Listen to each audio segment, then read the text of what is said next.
Grant, I'm gonna go check and see if the button is on the dashboard since no one's on here.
Okay.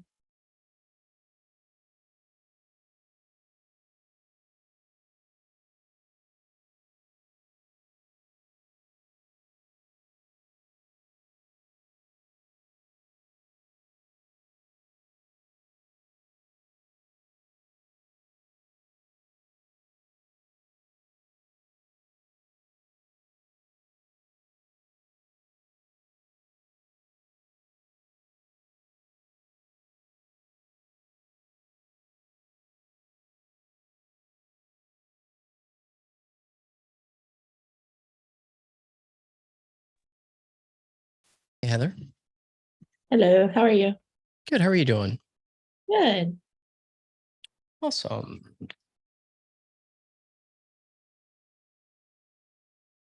All right. Looks like we have some people coming in and joining us.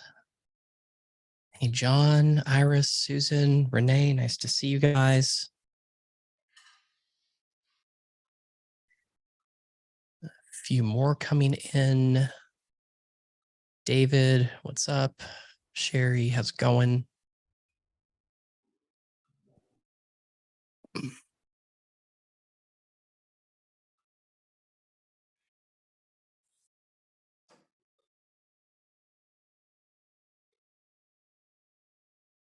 All right. Hello, everybody.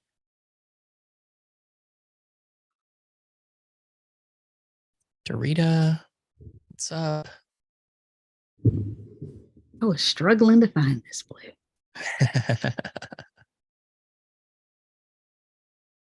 So many of you. Awesome, awesome, awesome. Iris, Susan, Melanie, Laura. Hey, everybody. Liz Wool. That's not Liz Wool. But hello, I see you talking. You're muted, just so you know. I'm Rick. I'm her husband. She's at an event, ISPI, this weekend, Awesome. presenting. Sweet. Good for Liz. That's awesome. All right, guys. Well, hello, everybody, and welcome to a few more people joining us. So we'll wait for audio to connect.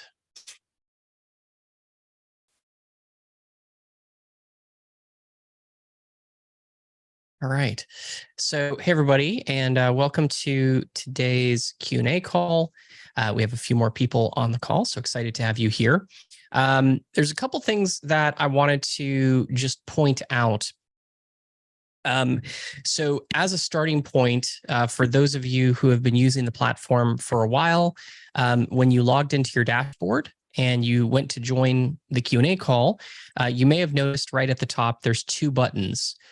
One that says, I believe, join the onboarding workshop, and another that is recordings to the onboarding workshop.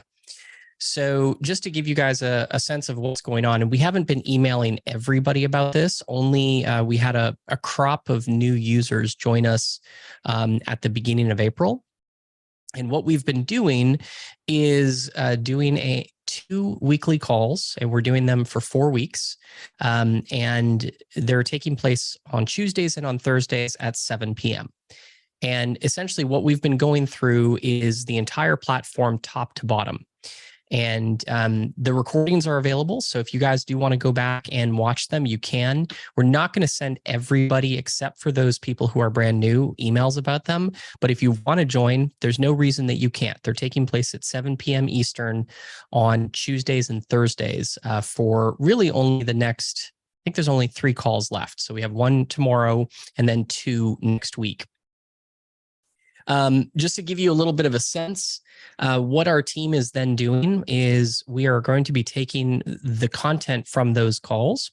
Those workshop calls are going to be accessible. You can log into the link that you see there and actually search through the content. So if you're looking for something specific, you're going to be able to log in and say, how do I create a speaker as an example? And you'll be able to get access to that information. But the real purpose that we are going to be using those calls for is we're going to be breaking those long calls, which they're about 2 hours each, up into short videos that are as short as a minute, as long as about 4 or 5, depending on the service or the feature that we're working on. And you're going to start seeing us integrate a little bit more instructional videos into the platform. So if you're on the speaker page, as an example, and you're like, how do I use this? There'll be a little tooltip that you can click on, a little icon that you can click on that will then show you a short video of us doing a quick walkthrough of the speaker page. And that is essentially going to be from these onboarding workshops that we're doing. So it's part of making the platform a little more accessible and improving our I think our support is really fantastic. We've got, between Heather and James and Grant and Chuck, we have a good team to support our users. But I think we've been saying for quite some time, our documentation is somewhat lacking. So this is an effort to improve that documentation and to make the platform a lot more accessible. Especially as I think we're starting to get into some feature maturity where we're not going to see a whole lot of changes to the speaker section, as an example, or a whole lot of changes to how you modify a button, as an example. So now that we're kind of coming into our own from a feature perspective, we're starting to put a little bit more effort and focus on how to use the platform a little bit easier for our users. For those of you who've been around for a while, you've seen some pretty substantial changes. You may not remember them if you kind of log in on a regular basis, but this platform, when it launched 2 years ago, looked substantially different than it does today. And not only does it look different and feel different, it behaves substantially differently than it does today as well. So we're kind of excited. A quick update for you. We had a fairly large milestone on the platform earlier this week. We had an event that had a really substantial number of people go through it in one day. I'll just, without giving away the farm from a numbers perspective, I'll tell you that it was the largest single event that we've hosted on the platform since its inception. And I think the thing that we were most excited about is that we didn't experience any user slowdown during that day. So, we've worked really hard behind the scenes. One of the major improvements that you guys have no visibility into as users is we have completely overhauled our infrastructure in the last 3 months. The infrastructure that Obvio is sitting on top of that allows it to operate, in other words, like the foundation of Obvio, is brand new over the course from what we've learned over the course of the first essentially 18 to 20 months or so. We went back and rebuilt the infrastructure so that it can handle larger scale events and more users working on it simultaneously. And I think we've done a good job, and that was represented in the fact that if you logged into Obvio on Monday, you wouldn't have experienced any significant slowdown as a result of a really large number of people accessing the platform. So we're really excited about that. Other little things that we've been working on, there's a new template on the platform that you may or may not have noticed. So there are now 5 total templates that are accessible to our users. The new template is called Lefty. It's kind of a cross. If you've been using the platform for a while, it's a cross between the cards template and the classic template. It's called Lefty because the sidebar is on the left-hand side instead of the right-hand side. We always have a reason for why we call our templates what we do. We could, I guess, just call them template 1, template 2, template 3, but we prefer to have a little bit of fun with it. So there you go. Lefty is on the platform, and there are some cool features about that particular template. I think where you'll see some of the biggest changes is if you dive into the speakers page and the sponsors page. How those pages behave are different on that template than they are on some of the others. And there are some features that are unique to the Lefty template that at some point we may migrate down into the other templates. The biggest thing that is new on that platform. And while I'm talking, guys, this is just a little bit of a state of the union kind of update. We haven't done this in a while, but I wanted to share with you some of the new things that are on the platform, some of the stuff that's going on with the platform. While we're doing that, if you do have a question, make sure you click on the Ask a Question button on the dashboard and submit that question because we'll make sure that we get all of those questions answered today. Okay. So one of the things that's new about speakers is there are 2 different in Lefty only. Okay, so this only exists in the Lefty template currently. But there is a new way to display your speakers inside of that particular template. And they're called featured speakers and essentially like non-featured speakers, just our regular speakers. And in short, one of the things that we found with some of the events that we've run who have a lot of speakers is that speaker page gets really, really, really, really long, right? And it's just speaker after speaker after speaker after speaker. So what we've done is we've created this feature called featured speakers, where your featured speakers actually do show up with their full bio and image. But your speakers that are not featured at the bottom and incidentally up at the top are represented by their photo. And if you click on a photo of a speaker that is not a featured speaker, their bio and photo pops open and you can see it. And then you can then close that speaker. And if you have, like, let's say you have 20 speakers at an event, but you really only want to, let's say you're the host and you want to be the featured speaker, and maybe you have one keynote speaker that is the, one of the draws for your event. You could have 2 featured speakers, and then you can have, 20 other speakers, and your attendees can page through or scroll through these panels of speaker photos, and then they can just simply click on them and see who those people are. So it's a slightly new way to have speakers. It gives you a little bit more flexibility, has those pages be a little bit more interesting rather than just a super long list of speakers. The other thing that feature or that non-featured speakers, how they show up is up at the top left. When you have these non-featured speakers, just regular speakers, they show up as an image carousel that just cycles through every couple of seconds.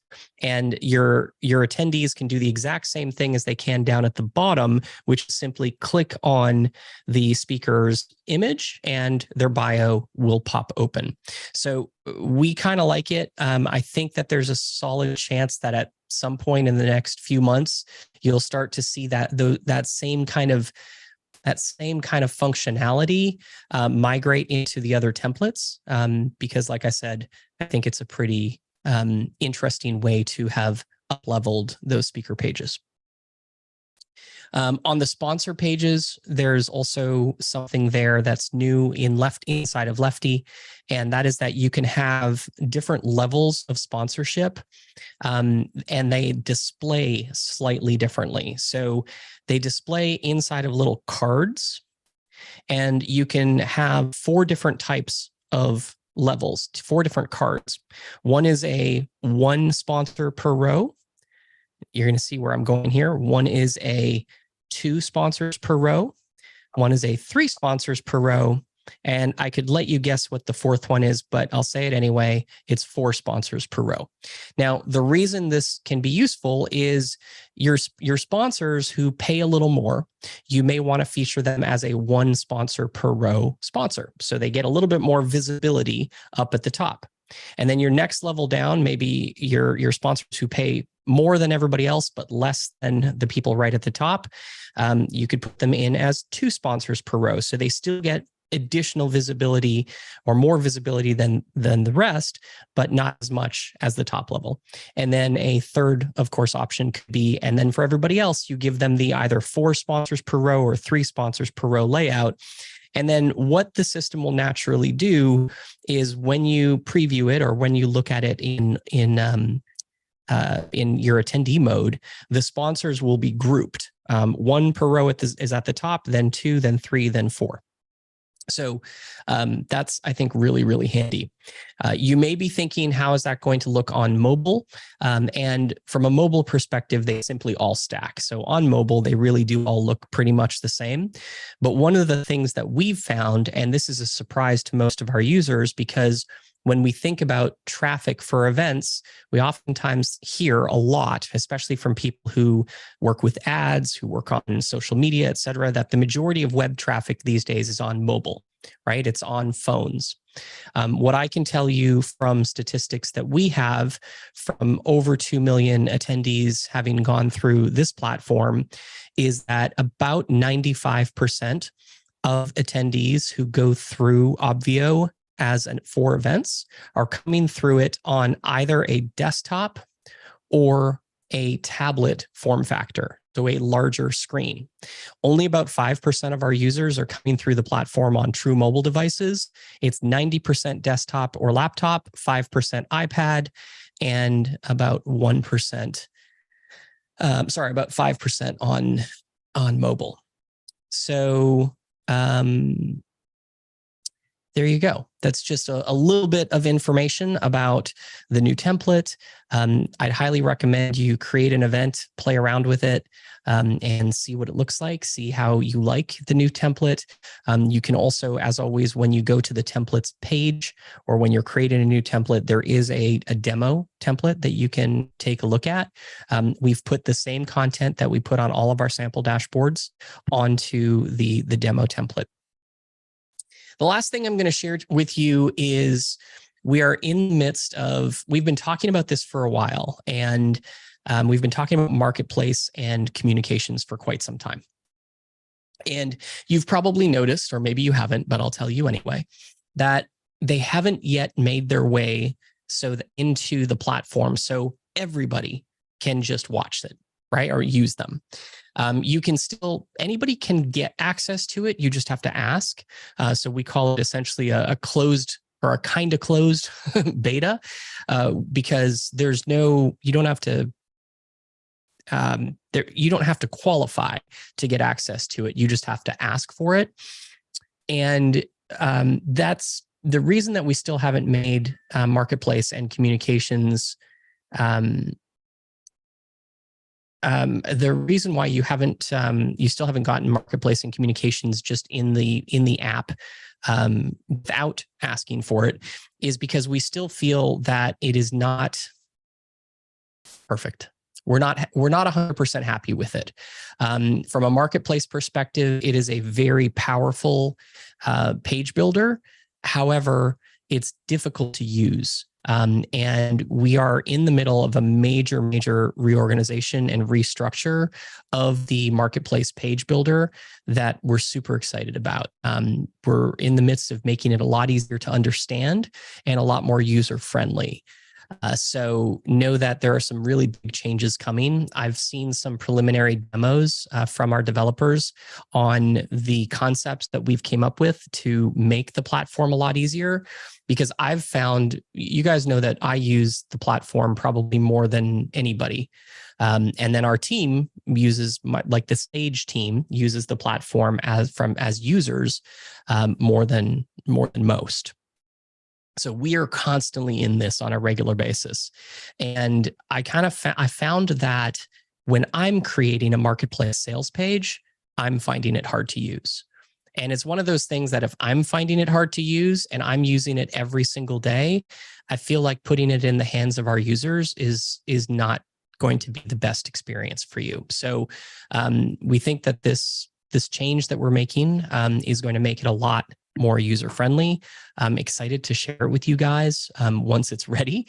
It's obviously not yet, but we're hoping to have it in your hands within the next weeks, possibly. Yeah, I mean, my goal obviously is to have it ready for the virtual event on virtual events taking place in May, but at the very least have it live by the end of the month. The next thing that I wanted to share with you is an upgrade that we're making to the communication platform. Currently, the communication platform, when you're sending broadcasts, can segment between checked-in attendees and not checked-in attendees. And one of the things that the big change that we're making on the broadcast front is we're going to allow some finer segmentation so that you're going to be able to not only send an email that goes out to your checked in attendees and your not checked in attendees, but if you want to break it down further and say, I want to send an email to just my VIPs, you're going to be able to do that. If you want to break it down further and say, I want to send an email to my VIPs who are checked in, you're going to be able to do that, or vice versa to my VIPs who are not checked in. So that takes quite a bit of work because of how the system is built. But again, that's something that we're hoping to have done. My hope is by the end of May, which probably means by the end of June. But once that's in place, you're going to see once those two things are in place, you're going to see Marketplace transition into being a more publicly accessible feature, as well as communications. Another change. Is this information useful? Are you guys happy about this stuff? This is good. Yeah, just checking. All right, making sure. The other thing that I just want to let you guys know about is we've talked a little bit about SMS broadcasts, the ability to send text messages to your attendees. And currently, the only way to do that, well, first off, you have to have the feature turned on. And the feature is, I'll call that in extra special limited beta because it doesn't get turned on by default. And currently the way the system works is you have to sell your tickets through Marketplace in order to capture the phone number and then I'll be able to send SMS messages to your attendees. So our plan with SMS is to make some changes to that functionality. One change being it's currently only accessible to Marketplace users, and the Marketplace platform fee, that 3% fee that you pay for selling your tickets through the Marketplace, currently covers the cost of SMS functionality. So we're going to change that a little bit, and we're going to change SMS functionality to be pay per use rather than be inclusive. And when we make it pay per use, anybody is going to be able to use SMS functionality. You're not going to have to do it through Marketplace. If you import your attendee, you're going to be able to import your attendees and import. The import system is going to be modified slightly to allow the inclusion of a phone number field. And if you include a phone number field, then you'll be able to text those particular contacts. When you set up your broadcast for SMS, it is going to essentially calculate how much it costs for SMS to function or for that broadcast to take place or to send. And you're going to have to approve that. And then there'll be a charge for the SMS functionality. The cost is going to be less than what most services charge. This isn't a feature that we're looking to make money on. Truthfully, from an SMS perspective, we're going to be happy if we break even. We just want this as a feature that you can use for your events. So there are going to be costs associated with it, but they're going to be really small. And I would say that it's probably going to be very similar. If you guys use Twilio as a service and you've seen the SMS costs on that service, it's going to be very similar to that rather than some of the actual SMS services that are out there that charge 5 to 10 cents per message. This is going to be significantly less than that. So I think something that we're excited about, and something just to give you a sense of what's coming. So that's kind of a little bit of my sneak peek as to what's coming down the pike. My hope is that in me sharing that, you guys have taken the time to post some questions so that we can dive into some questions on the platform today. So with that, let's get to it. Heather, what you got?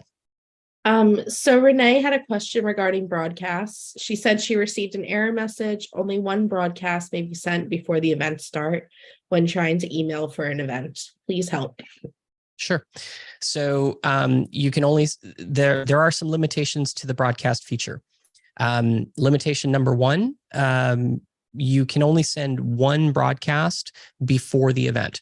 So Obvio is not meant to be a marketing platform, right? We are quite simply a way for you to communicate with your attendees. And we took a look at how Sage communicates with our attendees, how our clients communicate with their attendees, and we put some limitations into the broadcaster that mirror that communication style. So here's what you can do with the email broadcaster. Number one, you can send a single email in the 7 days leading up to the start date for your event. If it's before 7 days, you actually can't send a broadcast. So it has to be in that 7-day window. During your event, so from the event start date through to the event end date, you can send 3 emails per day. And then finally, after your event ends, in the 7 days following your event, you can send 1 additional email. So what I'll tell you we generally do is my start date for my events is always 1 or 2 days beforehand because we're inviting people to come check in through Tech Check. So my start date is always a couple days beforehand. I usually send out 1 email about, well, if my event is, let's say, Thursday, Friday, Saturday, on Monday, we send out an email reminding people that the event is coming up. Then on Wednesday, we send out 3 emails reminding them to come check in. Then on Thursday for day 1 of the event, we send out 1 more email reminding them to come check in. Then we continue to send emails throughout the day, like after lunch. Hey, we're just getting back from lunch. Don't forget to come join us.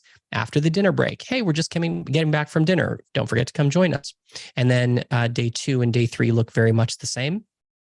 And then the day after the event, or a couple days after that, we usually send a post-event wrap-up email. Thanks for joining us. This was awesome. You're so great. Blah, blah, blah, blah, blah. Hope you got a lot out of it. And here's a link to click on a post-event survey if we're doing that. So those are the limitations of the broadcaster. If you send a broadcast in advance of the event, and you've already done that, then the system won't allow you to do that until the event start date comes.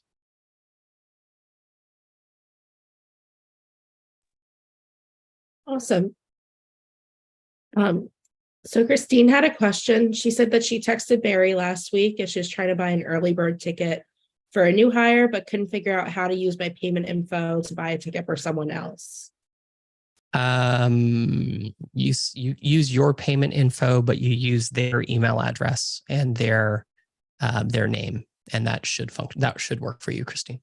If that doesn't work for you, email events@poweredbysage and just say, hey, I want to buy a TVE ticket for one of my team members, but I want to pay for it. Who can help me with that?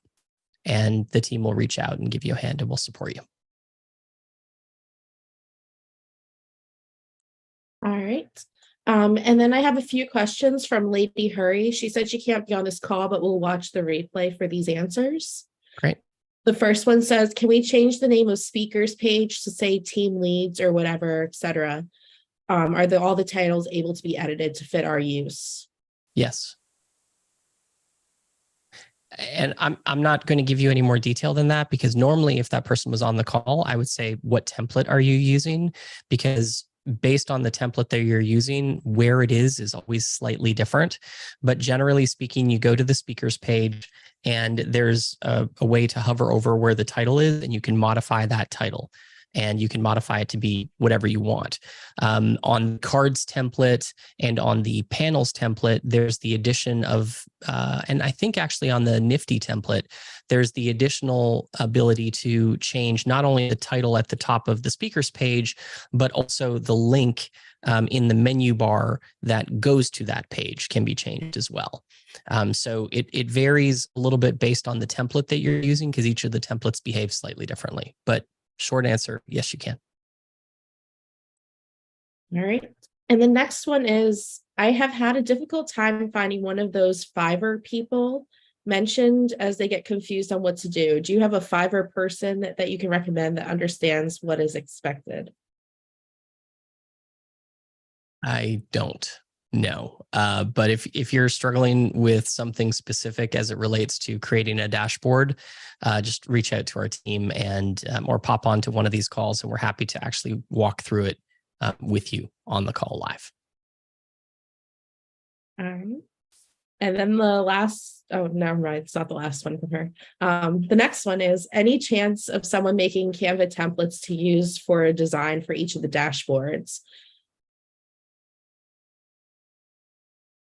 That's an interesting idea, and maybe, but as a follow-up to the previous question, what I may suggest to you is that you have the person that you're working with go to the sample dashboards, and just quite simply say, for whatever template it is that you're using, and say, everything on this page can be modified, right? The button size can be modified, the button colors can be modified, the background image, the background color, the text, the header logo, the font of the welcome message can be modified. All of this stuff can be modified. So can you, using this structure, create a series of images for me that I can then use to modify this in the platform?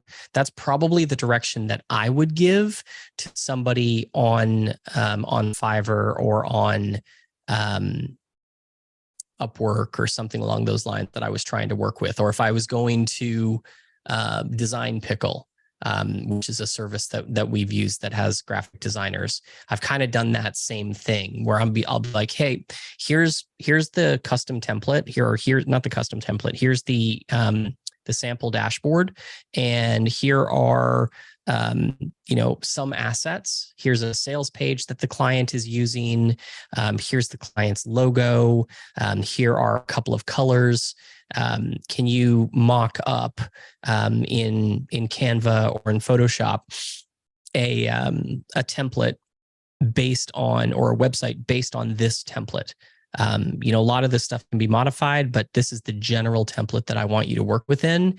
And then I get that back. And once I'm happy with what it looks like as a single image, I then start asking for the individual components. Like, can I get the background image as its own image? Can I get the colors, the hex codes for the colors that you selected as your buttons here? I noticed you used a background image for this particular button. I need that background image as a standalone file. So I'll take a look at what they've done as their overall template design, and I'll start asking for the individual elements that I know I need to load into Obvio. So that's a little bit of direction as to how you may be able to do it. Like if I was hiring somebody from Upwork or Fiverr or something along those lines, or like I said, Design Pickle, that's how I would do it. Awesome. And then the last question from her is, will the onboarding videos be available as needed? Yes. Perfect. And then Jarita has a question. She has an event for about 6,000 people. And she only has 5 rooms available at a time. So she has some questions on that. Okay. Well, the question really is, and I had sent it to Chuck, is that it was 6,000. So we were talking about 6 rooms and putting them in and what that would entail. But then also, I guess maybe last week, the conversation was you can only have 5 open at a time. Is that accurate? It is. Okay. So then creating 6 rooms doesn't work, because if it's all intended to be in the main room, you can't have more than 5 open. Well, you can. There's just a cost associated with it. Oh, okay. Okay. So you can add to Obvio Pro, which is, I believe, what you have, Dorita.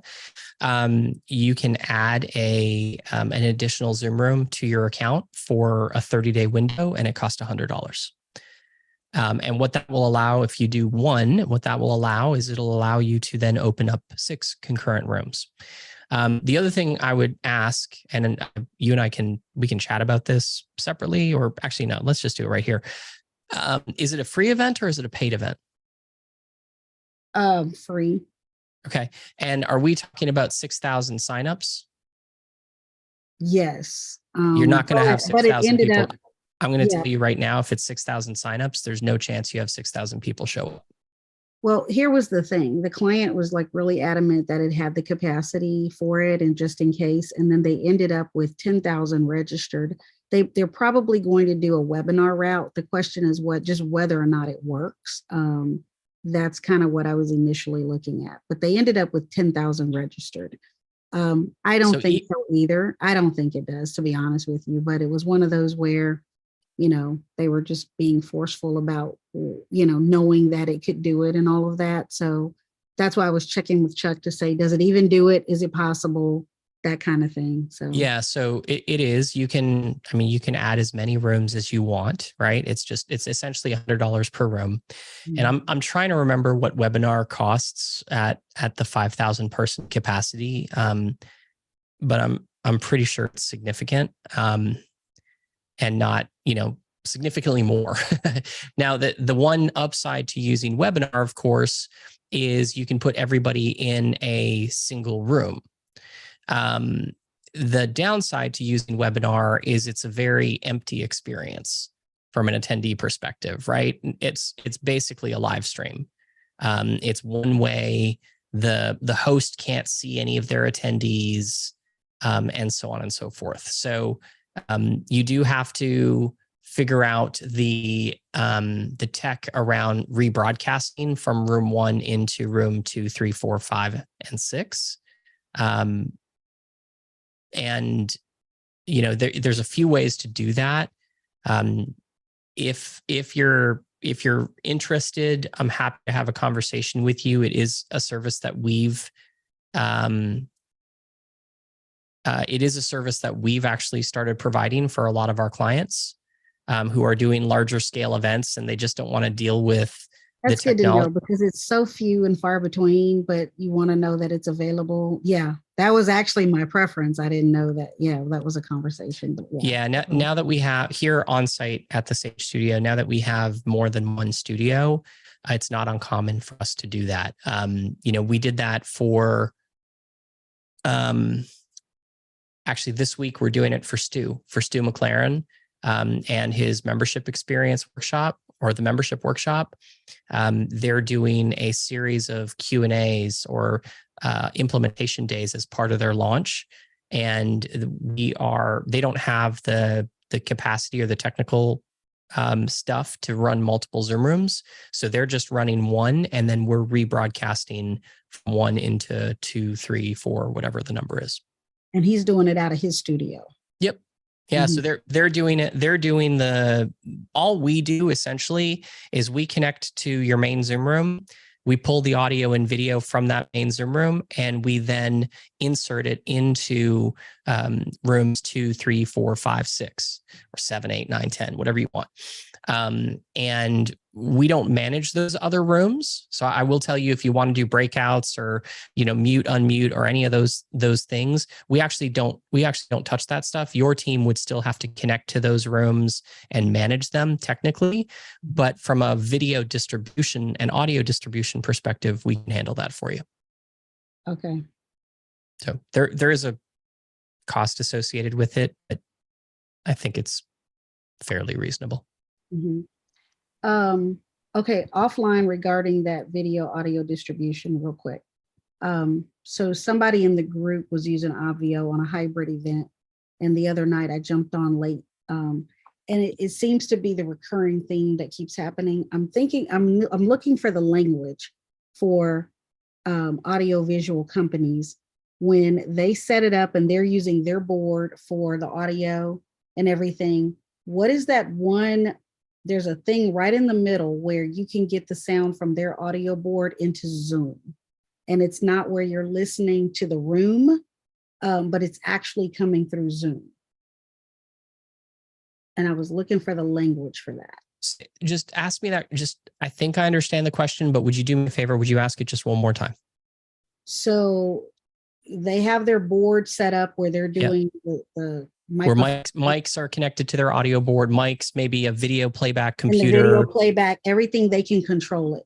Yep. And then Zoom is involved, like through Obvio.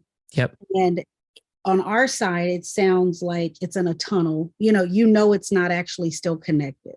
Yeah, they're just using the onboard microphone as opposed to connecting to a line from the board. Mm-hmm. Yeah.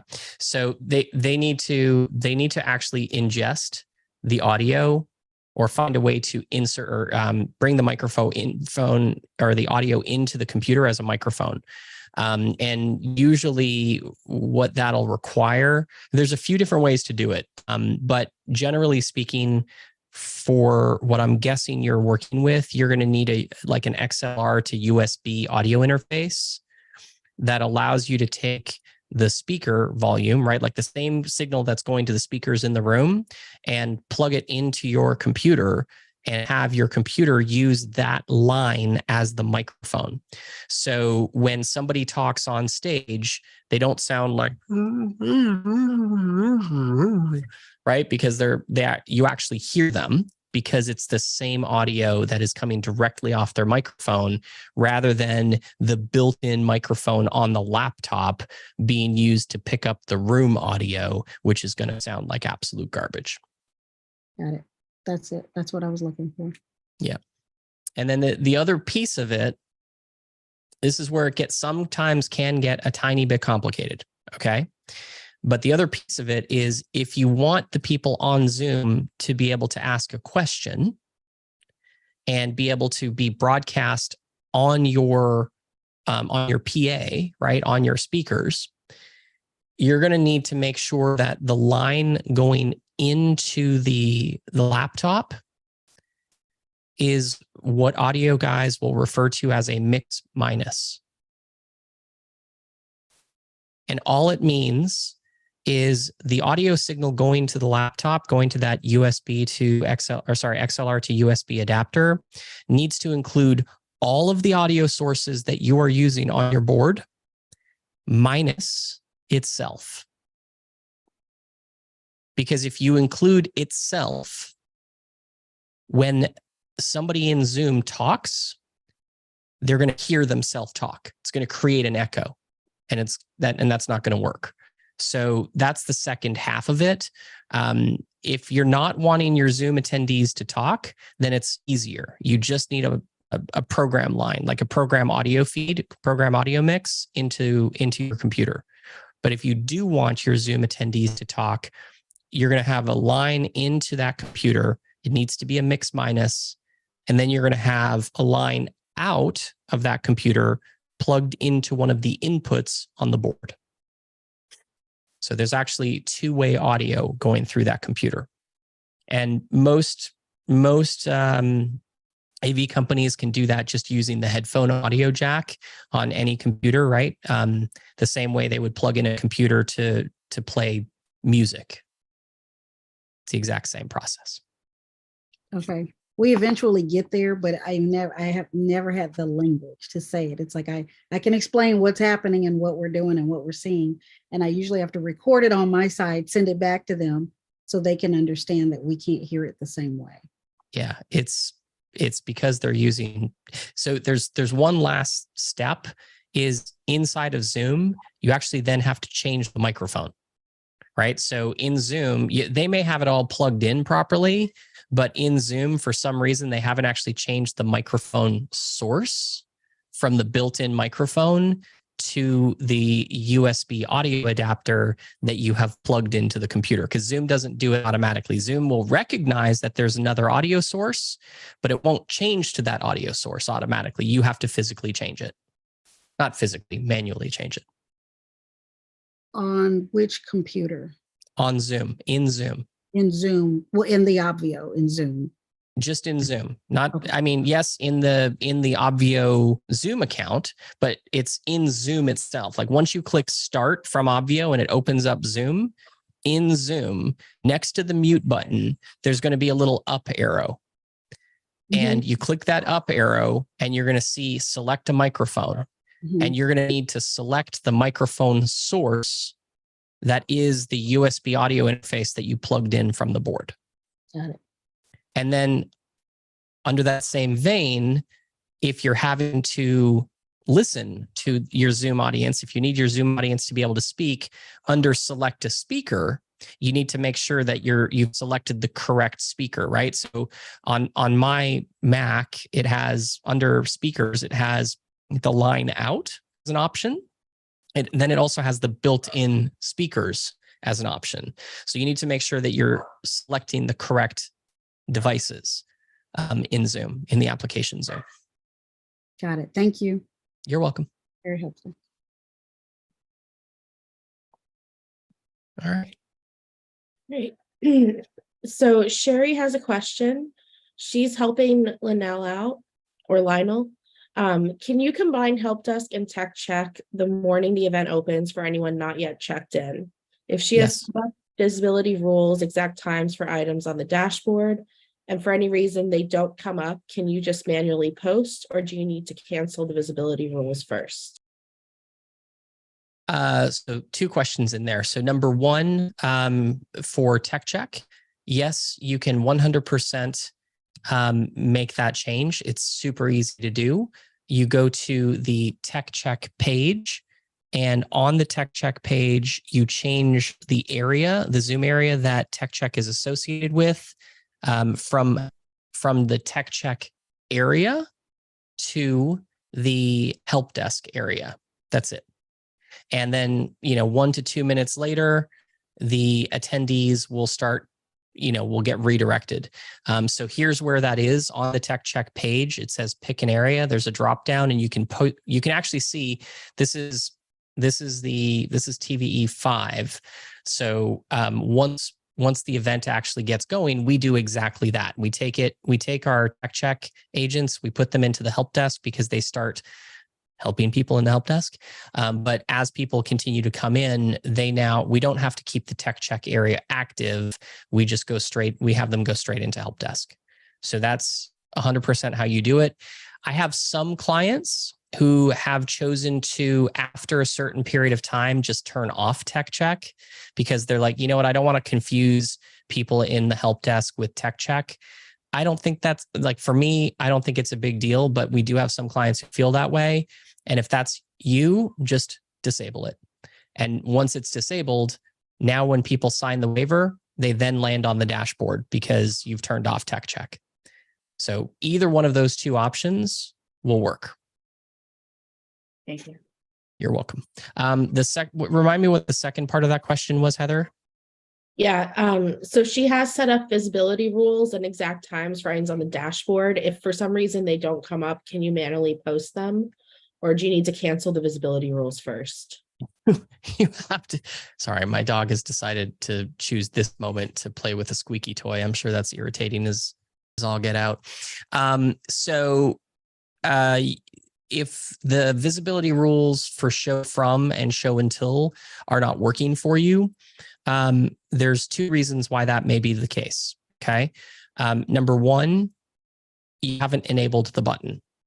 Okay. So the first mistake that people generally make, not saying that's you, but I will say that the first mistake that people generally make is they're used to enabling and disabling buttons when they need to be shown, right? So, and the first time they go to use timed rules, they leave the button disabled because they know that if they enable it, it makes it visible to attendees. When you're using visibility rules, you have to enable the button because the enabling of the button it won't show unless the visibility rules match. Right. So that's number 1. In all likelihood, that may be the problem that you're having. That's possible. The second possibility that it is you've set the show from and show until for your time zone. And You haven't set it for the events time zone. So just make sure that you have inside of your event settings, number one, inside of your event settings, make sure that you have a time zone selected. Okay. This does not affect your attendees in any way, shape, or form. They're not going to see the time zone. It's not about them. The event time zone is about you. And when you make changes to anything that's time related, such as the visibility rules to show something, right? So if I go to rules and I go show from and show until, now that I've set it up for Eastern time zone, Rosie, hey, enough, puppy. Come on. Seriously, pup. Go outside and play. What it's going to do is it's going to be based on your time zone. So that's the other problem that sometimes people have is, you know, if you're in Eastern time zone, but you're helping Linnell and Linnell set it up and she has it set to Pacific time zone, you may be entering it in your time zone and like you're not doing the math or whatever. So time zones can sometimes be tricky. And you want to make sure that you're using the show from, show until date and time in the same time zone that the event itself is set to. So generally speaking, those are the two reasons why it may not work. If it's still not working for some reason, there's something else awry. And I would say that you're going to have to, you're likely going to have to clear the show from, show until dates and times, and then enable the button and save it. But that should work fine the way we're talking about. Can I ask two more things? Because I need to go do her tech check in 8 minutes. Go for it. Okay, she's having trouble getting her workbook to come on. I have a link, and is there a maximum? Like I think it's 8 megabytes. It's from Canva, and she saved it in PDF print format. What's her organization name? Third quarter. Oh, hang on one second. That's the event name, probably. What's the org name? No, her event name is Don't Retire, Rewire. Oh, Third Quarter Council? Yes, thank you. Okay, so Don't Retire, Rewire. And are you trying to add the, oh, that looks pretty cool. I'm sorry. That's awesome. Are you trying to, oh, I also like the multi-day agendas. That's cool. Are you trying to put it here? Yes. And every time we add it, then it comes up as an error when we click on it. Do you have a link for it? Can you DM it to me, or do you mind just posting it publicly in the chat? I have her link. She would not mind. I'd love to just see it myself if you're okay with that.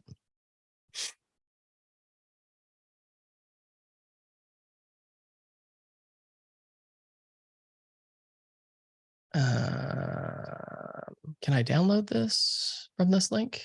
View only file. Download. Look at that. Do I have to sign in? I did. Then it's not actually saved as a regular PDF.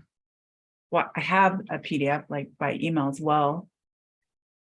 You could put the PDF in a Google Drive and then give them the Google link. Okay, come on. Oh, I hate 1Password. Stupid thing. You're good, Marina.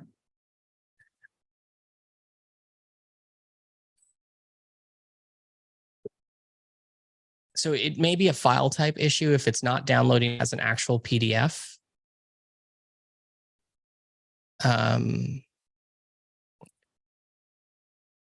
Yeah, I'm also having just internet problems in general. Hey, Blue, I'm posting it to the chat. I downloaded it as a PDF. Okay, cool.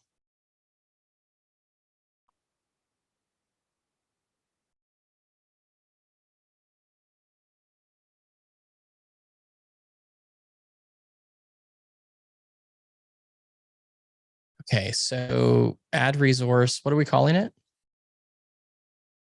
My workbook day one.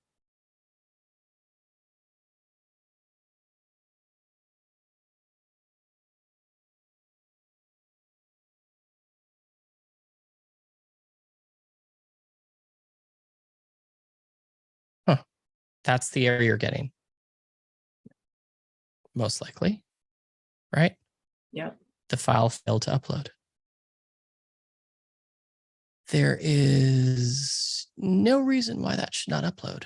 I gotta So- go open her tech check, but can I just ask, how do you see who clicks on the offer from Obvio? So I can advise her of that when she's, That's going to be a couple minutes. So you're going to want to go deal with tech check, and because it's not a native solution, you're going to have to integrate it with something else to make it happen. like It's Zapier, pardon me. Zapier or something? Yep. Yeah, Okay. exactly. Okay. Yeah. So basically, you're going to want to create a Zap that allows you to you're going to want to create a Zap that allows you to yeah, I don't know why this PDF file is not allowing us to do that. You're going to want to create a Zap that essentially, when they click on the button, fires. And then the easiest and simplest thing to do is add their first name, last name, and email address to a Google Doc. What are you actually, hold on one second. Let me take a peek at something. Okay, so you're using Zapier already with this. How are your attendees coming in? Were they just manually imported? I can't answer that. Okay. Sorry. Yeah, so you're going to want to use a Zap on click. So basically, I'm in right here. You're going to want to click on this. Down at the bottom, you're going to add a Zapier tag that is like button click. And then when you have the trigger for Obvio, you're going to have it be a tag, and then it's going to ask you for what the actual tag is, and you have to type the exact same piece, right? So whatever you type in under Zapier tag, you just copy and paste it into Zapier, and what that will do is it will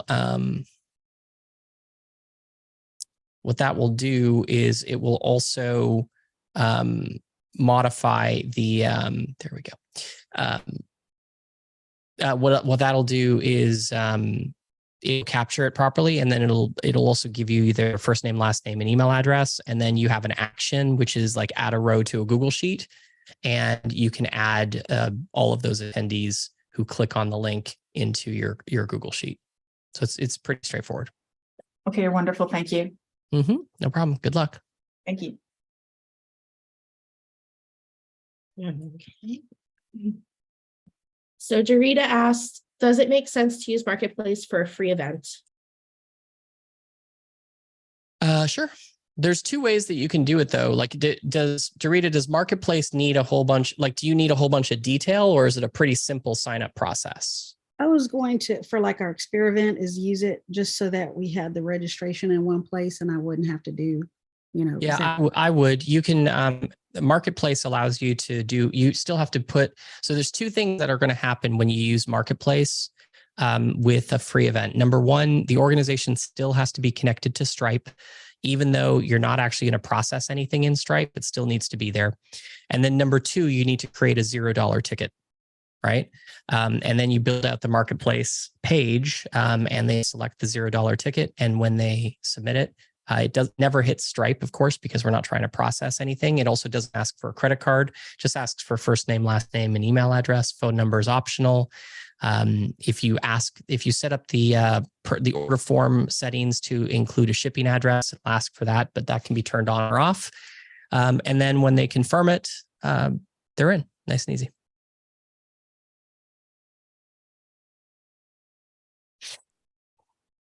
All right.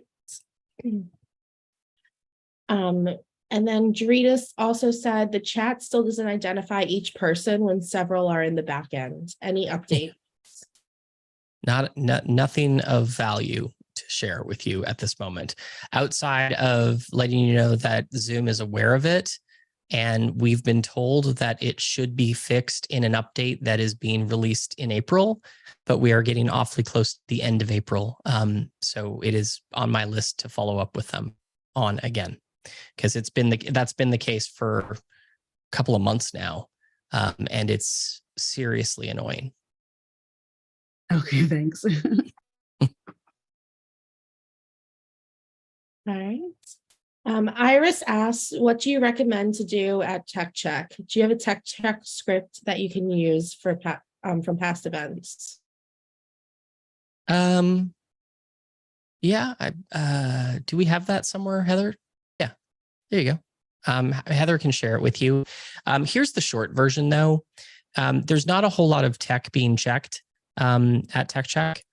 It's really just about getting your attendee into Zoom for the first time, or potentially for the first time. Because the first thing that winds up happening is if they've never been in Zoom, or if they're on a new computer that they haven't been in Zoom yet with, it will ask them to install Zoom. And we're trying to get all of that stuff out of the way before the first time that they hit your event. From there, you'll notice the Tech Check script, and Heather just dropped it in the chat for you. Obviously, please modify it to suit your needs. But essentially, we ask them to do a couple of things in Zoom. Like I asked them to raise their hand. I asked them to type something in the chat. And then we give them a little bit of details about how to get back into the dashboard, right? So it's just a little bit of the basics. We are not going deep. This is not about supporting people in fixing their computer problems. That's not what Tech Check is all about, even though we call it Tech Check. Outcome number one is we want people to get into Zoom. And the reality is, if they get to the Tech Check agent, they're in Zoom. So they've solved their own tech problems before they even get to you, right?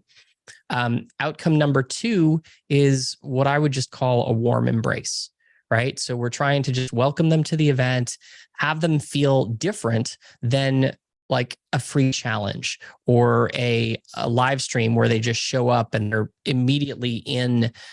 We want to just kind of give them a quick walk around. We tell them a little bit about the dashboard. If we have the point system turned on, we do let them know that, there's a little bit of gamification going on. We joke around with them. Don't ask our help desk team about it. They're not going to tell you how to get more points, anything along those lines, right? So it's really just that.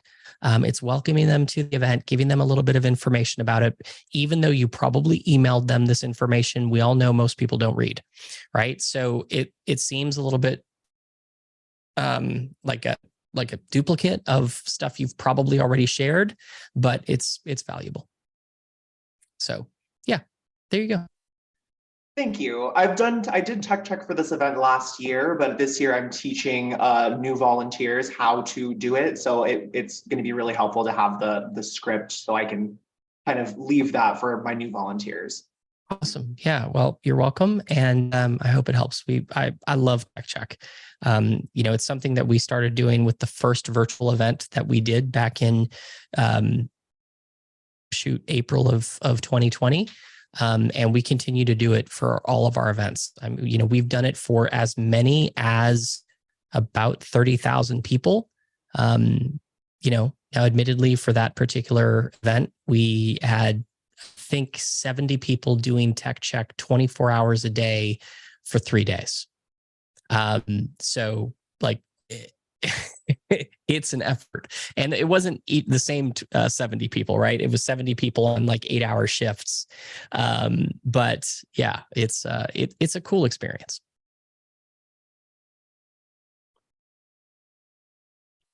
Awesome. All right, Heather, what's next? The next question, also from Iris: how do I make group exclusive buttons? My client has a VIP access level. I want to create a private stage for VIPs during certain portions of the event.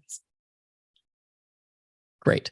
Okay, so what we would do is number one, you're going to want to obviously create a separate area for that button. Number two, you need to make sure that you import the VIP information in as either a group, like a custom field, or as a tag. It doesn't really matter which, right? Either will work as long as you know which one you're using. Do you know how you're bringing them in, Iris? Yes, I'm bringing them in through a Zap, and I already have some people on the dashboard, and it looks like the groups are assigning properly with the Zap I created. So that's Great. good to know. Awesome. And can I take a peek at it? What's the organization name? Sure. The organization I believe is Pat DeLuca. And the event is it DeLuca Training, do you think? DeLuca Training. DeLuca Training. Yeah. Okay. And is the event DeLuca Training Obvio Startup? No, that's probably not. No, it's going to be Rags to Riches 2023. Not the one that says do not enter or not using. Got it. Give me one sec because I don't actually see it just yet. I can check on that as well. Rags to Riches Summit. Not the do not use. Not the do not use, yeah. Okay. All right. So if we look at attendees, I see that you have a ticket type here that says that is, or a group that is ticket, and you've got regular, gold, and silver. Are your gold attendees? Is it gold? Sorry, go ahead. Gold is the maximum VIP, and those just gold, I think, will be getting the VIP access stage. Okay, got it. So what you would do is you would come in here and you would create a new button, right? Okay. So do you mind if I just duplicate this button? Go for it. All right. So, and you would call it like VIP access or whatever you want to call it. And, give them a little star. And you would point it to a different area. You don't have anything other than tech check just yet. So I'm going to leave that blank for now. But the next thing that you do is you go over to rules, top right-hand corner, and you're going to add a rule, and you're going to go by group. Okay. And the group key is going to show up, like when you click in here, you're going to see the available groups that are inside of your system so far. You click ticket, and then you go like silver as an example, or you said gold. So gold. And then you click save. And you can actually read it. So component will only be visible when ticket is gold. Perfect. So now when I click save, you see I've got VIP access right here. And you can check this really easily by clicking preview. And when you click preview, the gold ticket or the VIP goes away. However, what you can do is you can click on the settings for preview, and you can add a group, and you can say ticket and then put gold. So when I save this, what this is doing is it is pretending for preview that I am looking at it as an attendee with the gold ticket level. And when I preview, now you can see that VIP access is there. Sweet. Okay. The other thing, if the decision was, let's make it gold and silver, you can do multiple rules. So you can go add rule, again, go to groups for the ticket key, or for the key, you make it ticket, and then you would go silver and click save. And by default, it goes and. You need to change that to be or. Okay. That is really, really important, because if you click and, then what Obvio is saying is show this to anybody whose ticket level is gold and whose ticket level is silver, which is not possible and doesn't exist, right? Totally. So you click or, and now this button will be visible in both cases. So if I go to my preview and I change my ticket level to silver and click save and preview, VIP access is still there. If I go into my settings and I remove that ticket type altogether, it disappears. Awesome. So that's how you do it. I will remove the silver for you and click save. And then, of course, you can modify that as needed. Don't forget to change the area because it's not pointed to the right one right now. Totally, I will do. Thanks, Blue. Yep, no problem. And another cool looking dashboard. I like the background, the gradient background on the diagonal and how it flips when you hover over it. That's really nicely done. I will pass that compliment along. That was another person on my team that actually did most of the design elements. So yeah, I was very proud of it too. Thank you. Yeah, it looked cool. And it looks like Iris had one more question. If we can make the ability to earn points group exclusive, like if only VIPs can participate in the leaderboard. Huh. No, you can't. Okay. I'm even trying to think of how you could do that. That, believe it or not, in 2 years of doing this is the first time I've been asked that question. Yeah, there is not currently a way that you can do that. You could fake it, I guess, by making buttons, like by only providing points for certain actions and having those actions only be visible to VIPs. It sounds incredibly complicated to me. Just as I say it, I would not do that if I was you.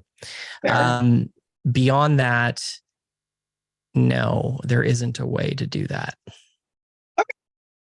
That's fine. It was just a question that my client had, honestly, and to try and maximize or add something else that only VIPs got, essentially. So I will just tell her that it's not possible and look the other way. Yeah, I would honestly, I'm going to switch hats for a half a second and just put on my Sage strategy hat. And I would say, don't do that.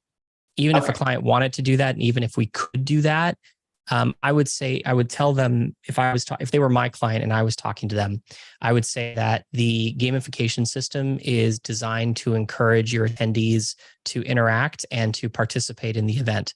And you don't want to limit that encouragement to only your VIPs, especially because your VIPs are likely the ones who are most likely to actually engage. Right. So you actually want your gamification system more for your general admission attendees, because they're the ones who are least likely to engage, because they're the least committed and the least financially committed to the event itself. So from a strategy perspective, that's what I would say to them. But it does still have me thinking about whether or not we should be doing that. So thanks for that. That sounds good. I will tell her that. And then I don't think it would be a huge problem for me to just add a few buttons that are like, if you're a VIP, click this button for free points. And then, well, the VIP Q&A button, or the VIP session button, that button itself is going to give them extra points. So you could do that. So you don't even have to point it out that way. You literally just, if you're going into the VIP room multiple times throughout the event, they're going to naturally get more points because of that. Okay. Well, that's, I guess, how I'll do it. Thank you, Blue. You're welcome. And that was all the questions that were posted through the dashboard. Well, look at us go. We are on fire today. All right. Any other questions that I can answer for you guys today? I'm going to pause I'm trying to think if I can share anything in this moment that I didn't share earlier today. I am super excited about the new marketplace. It's really cool. I don't know that we're going to be able to do it in time, but I think, and I've talked about this concept already. One of the other things that we're going to be adding to Marketplace is we're going to design several checkout pages, like several pages that you can pick from, similar to templates, but different, just to kind of give you some starting points. So, kind of like how the, like I said, kind of how the dashboard template system works, but a little bit more flexible, because it won't just be limited to that. You can still, make a lot more changes. And here's the thing, from a functionality perspective, it's actually not going to give you anything that you can't already do right now inside of Marketplace. It's just going to be a lot easier. Okay. At a high level, what we're going to is right now, when you go into Marketplace, you have to add sections, and you have content sections, you have hero sections, you have the ticket selector section, and you have a purchase form section. And you can add multiples of those different pieces and parts. And actually, if you look, because you're already starting to see some changes, there's also now a video section that you can add inside of Marketplace. But what we're changing this at a high level, we're changing it to, you can, because the problem with Marketplace right now is if you want to make changes to a section, there's one configuration panel for everything in that section. And it's just too much. So what we're doing is we're changing the system so that you add a section and then you define what the configuration of that section is. Is it a single column? Is it a 2-column where it's 50-50? Is it a 2-column where it's 1/3, 2/3 with 1/3 on the left, 2/3 on the right? Is it a 2-column with the reverse of that? Or is it a 3-column section? So that's the first thing that you do. And in the definition of that column, that's really all you do outside of changing the background for the entire thing. Then inside of the columns that you define, you're going to be able to add specific elements. So right now, if you add a content section, you then have to click through left, center, right for the different columns, and you can add a title and you can add a text block, and that's about it from a content perspective. We're shifting that. So inside of the column, there's a button that says add element, and you're going to be able to add a title. You're going to be able to add a text block. You're going to be able to add an image. You're going to be able to add a video, and you're going to be able to add buttons. And soon after that, you're going to be able to add timers. So those are the 6 content elements that you're going to be able to add. And then you can configure each of those, and you can add multiples, right? So if you want a heading, and then you want a text block, and then you want another heading, you're going to be able to do that. Whereas right now you can't. There's only one heading available per column. And then you're going to be able to move like just kind of like you can in the dashboard, or think of it like a sidebar where you can drag and drop the different elements up or down inside that column. You're going to be able to do that, as well as define the background of that one column specifically, which, as I'm saying it, hopefully this sounds really awesome to you, because for me, the difference and the added flexibility to what you can do with your sales pages is really, really, really big. And it's going to be a lot easier, right? You don't have to, it's going to be a lot easier to find stuff too. So you're going to be able to add a video to a column. You're going to be able to modify the size of that video, add a border to that video. Buttons is a new addition to the marketplace. So you're going to be able to add buttons that click here to register. And what those buttons on the sales page are going to do is they're just going to slide the page to the ticket selector. And that's not that big a deal. It's not earth shattering. There are a lot of platforms that allow you to do that, but currently Obvio doesn't. Right. So people have to slide down or scroll down to the ticket selector, pick it. But if you wanted to have a call to action button right at the top that says click here to register, you can do that, and it can scroll all the way to the bottom of the page where the ticket selector is. So little things like that are going to be really easy to do with the new marketplace functionality that is being currently built. So those are the big shifts.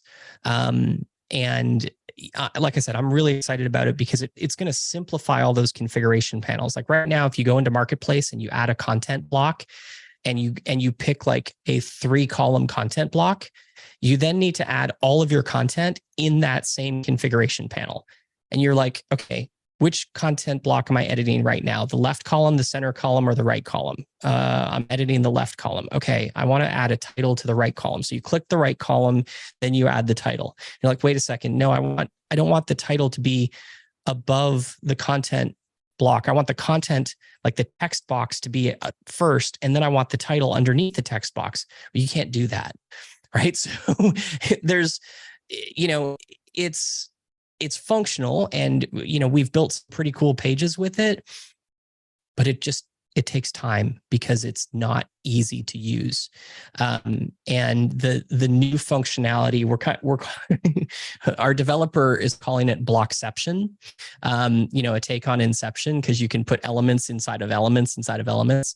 But the new marketplace editor is going to be really easy and really powerful and really I think fun to use.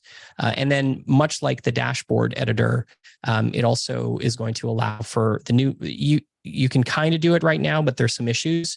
The new dashboard editor is going to be able to be used by multiple users. And yeah, we're hoping late May to read. I'm actually hoping before then, to be frank.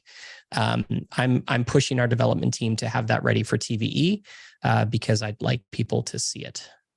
But there it is. But it's going to be pretty cool.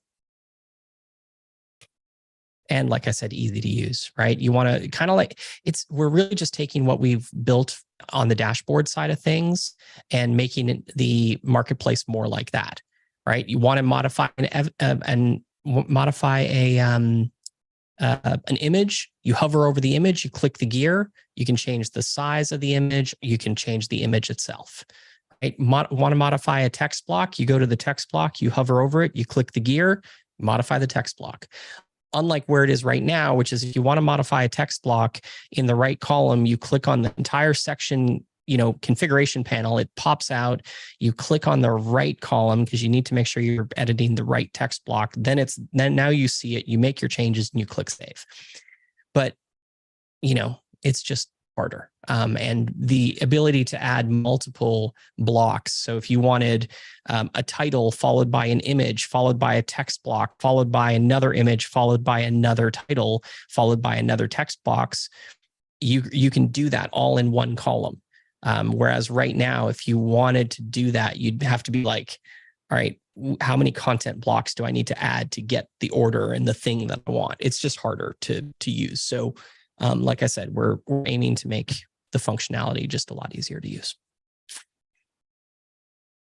while at the same time actually making it more functional, right? We're actually adding functionality, which usually makes things harder to use. But because of how we're doing it, it's also making it easier to use at the same time. If you make one now, will you have to remake it with the new one? Possibly, but we are going to do what we can to make sure that we migrate all existing marketplace pages, because there's not a lot of them, right? Because it's still in closed beta, to the new infrastructure, to the new layout.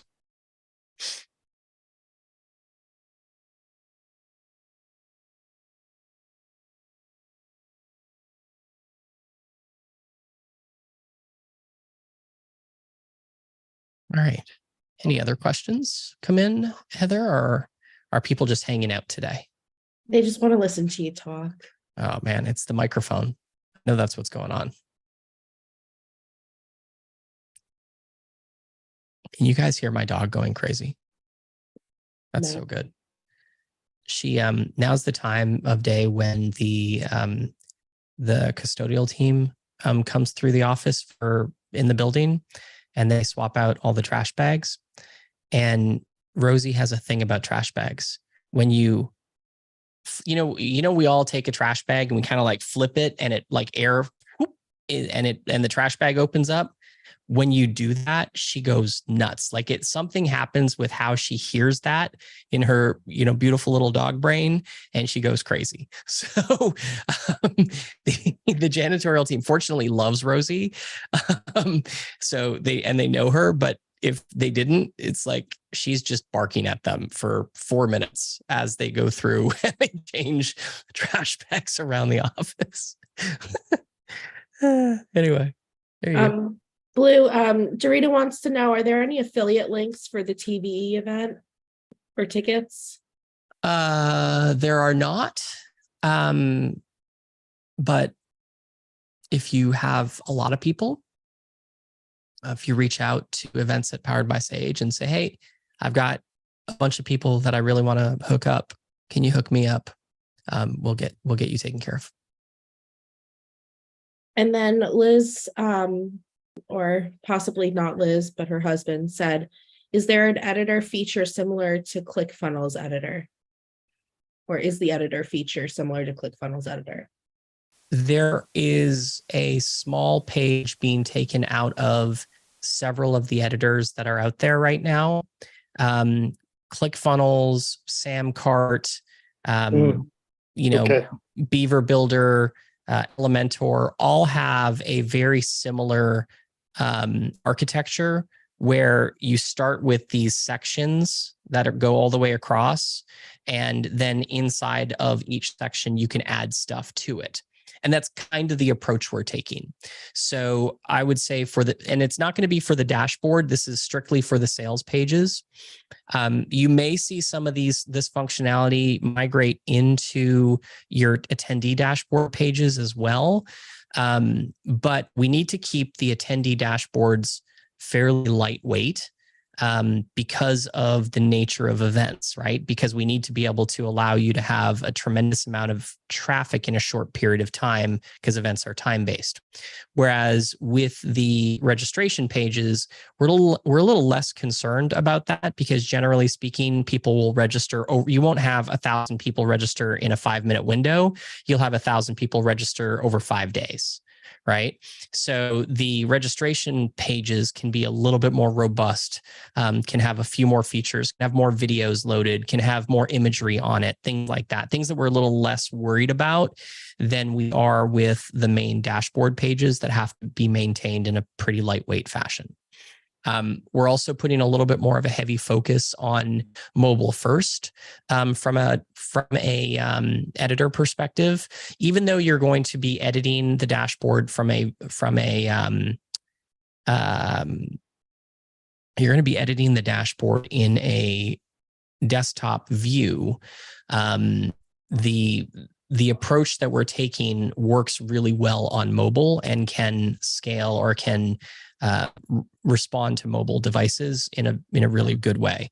And that's something that's really important because the opposite is true for sign-up pages as is for the dashboards, right? For dashboards, 95% of people look at them on large format. For registration pages, it's the opposite. 95% of people look at them on phones, right? So we're making sure that the system works in both ways. And I'll tell you, one of our next iterations of the marketplace editor is the ability to change to edit as a mobile user. So that's something that we're taking a hard look at. It's a much harder thing to actually accomplish. So we're focused for now on the primary marketplace builder, and then we'll go from there.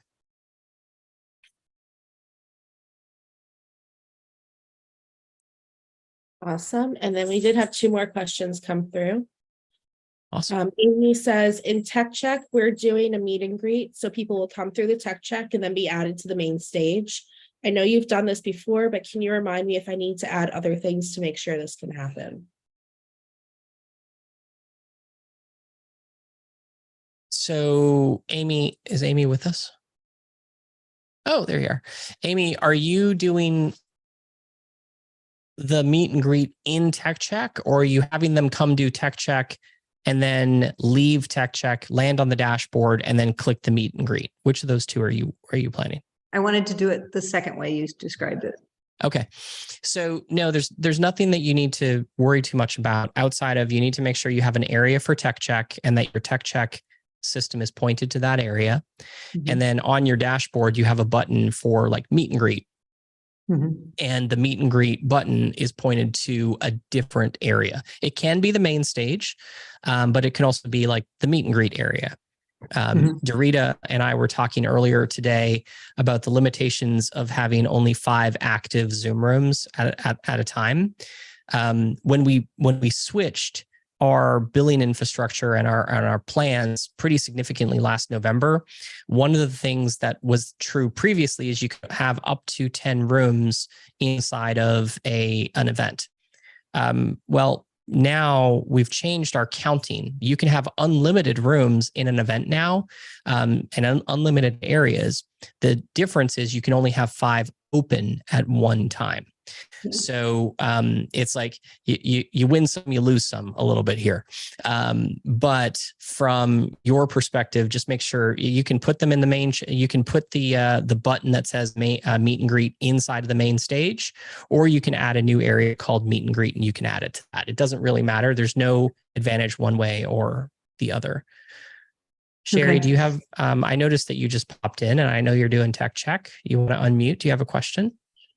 I just wanted to know if you would be able to help us with that workbook still. Yeah, I'm working on it, and I'm hoping to have it on your dashboard soon. Okay, if you need us to do anything, you'll just email. Yeah, I will. I don't know that I'll actually email you. I'm hoping to just get it done. Okay. I'm still not 1,000% positive why it's not showing up, to be perfectly honest with you. I gotta go. Bye. Bye. So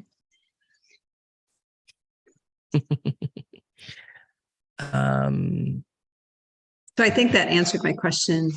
Because we'll have people doing check in a separate room. And then once they've checked people in, they'll send them back to the dashboard.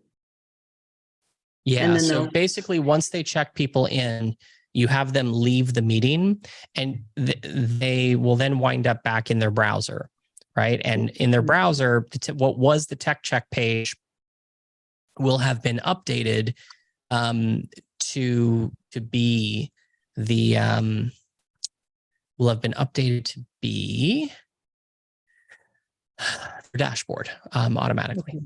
Okay. All right. That's all I needed to know. Thanks. You're welcome.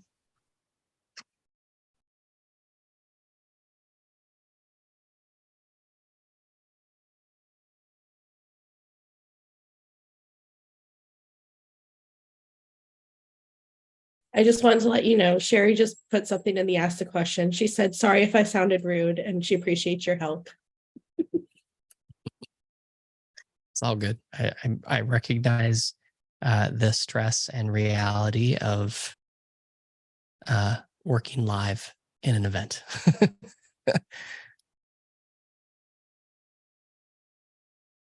But as far as questions go, that will cover it as for what we have. Okay.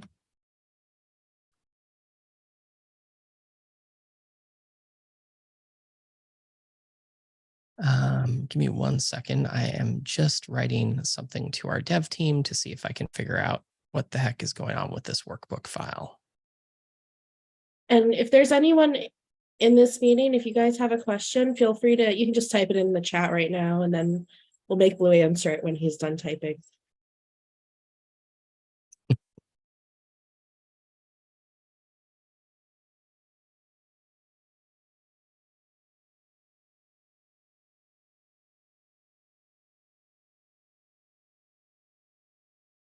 Yeah, Steve, it looks like there's just something going on that he has to figure out. We've tried downloading the workbook as different PDFs. They even tried flattening it, and that didn't make a difference. Yeah, I'm not. And I've tried, oddly enough, I tried uploading a different type of PDF, and that worked fine. So yeah, there's something going on with that PDF file, actually, which makes me think, hold on, let me see if I can just save just to Steve's point.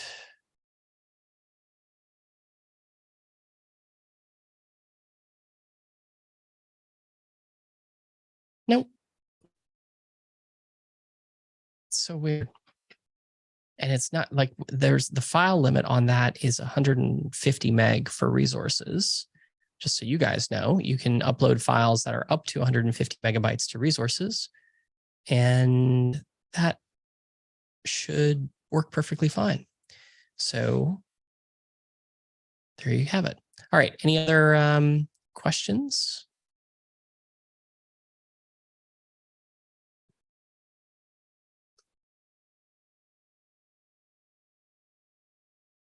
None on this end. Oh, Susan has her hand raised. Okay. Susan, would you like to unmute yourself? Yeah, so with all the talk about the number of rooms and stuff, I'm getting all confused. So if we have an event with just like the basic Obvio that we're given, and we want to do breakouts, does Zoom control the breakouts or does Obvio control the breakouts? Zoom does. So we can have as many rooms, breakouts as Zoom allows. Correct. You can have up to 100 breakout rooms inside of a single Zoom meeting. Perfect. Okay, thanks. I was getting all confused. No worries.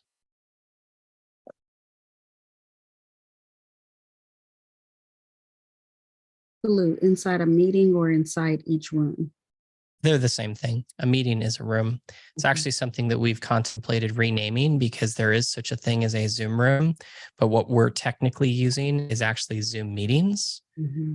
So yeah, inside of an individual Obvio room, which is technically a Zoom meeting, you can have up to 100 breakout rooms. And I'm wondering how many other ways we can confuse people by using the word room and meeting interchangeably. Okay, thank you. Blue, Susan. I put that link, I put the file in a Google Drive. Just see if it opens just based out of coming right out of Google. Sure. Otherwise, it's the file.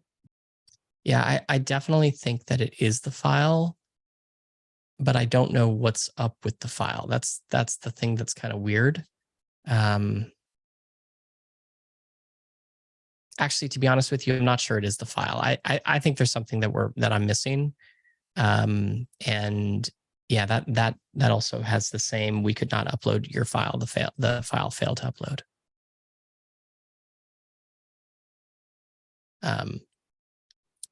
But I see the error message that our server is giving, and like I said, I've passed that to the dev team. So hopefully that gets resolved in the not so distant future.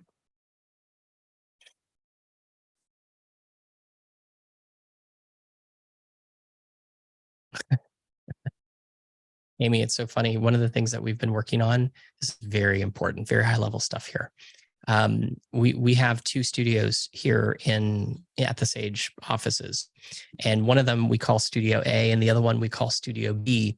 And I realized the other day that we really need to rename them because it sounds like one is lesser than the other, but they're both really awesome studios. And when somebody gets assigned to be in Studio B, they're like, oh, I really wanted to be in Studio A. And they're like, there's no real difference. You know, there's a couple minor differences, but functionally they're identical. And so we've been debating what to call them. And we've gotten to the point where we just need to, what we want to do is rename them in a way that has absolutely zero positive or negative connotation. And, you know, one side of the building is on Calhoun, another side of the building is on Elizabeth Street. So what we've come down to is one of them is going to be called the Calhoun Studio and the other one's going to be called the Elizabeth Studio. So anyway, speaking of weird ways to name things. All right. Any other questions, folks? Or are we giving everybody 20 minutes back in their day? Which I'm cool with. I'm also perfectly happy to sit here and talk about nothing for 20 minutes. Surprisingly good at that. Not quite as good as like Seinfeld. I mean, they did that for what, 10 years? But still, more than happy to talk about nothing.